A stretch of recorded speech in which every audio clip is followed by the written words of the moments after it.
Unjha police સ્ટેશનના PI Subhash નીનાવાને ફરિયાદ લેવામાં વિલંબ કેમ?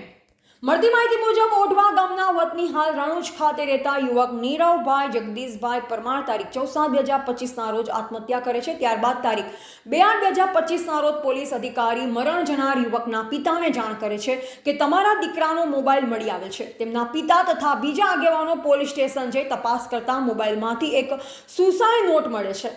સુસાઇડ નોટમાં ચોખ્ખા શબ્દ કે એમના લખેલ છે. તેમના સિનિયર ડોક્ટર તથા બીજા તેમના મિત્ર દ્વારા મને હેરાન કરવામાં આવે છે અને મને નોકરીથી નીકળવાના પ્રયત્ન કરી મને હેરાન કરવામાં આવતા હું આત્મહત્યા કરું છું. ત્યારબાદ મરણ જનાર યુવકના પિતા દ્વારા તારીખ 11/8/2025ના દિવસે અરજી આપે છે.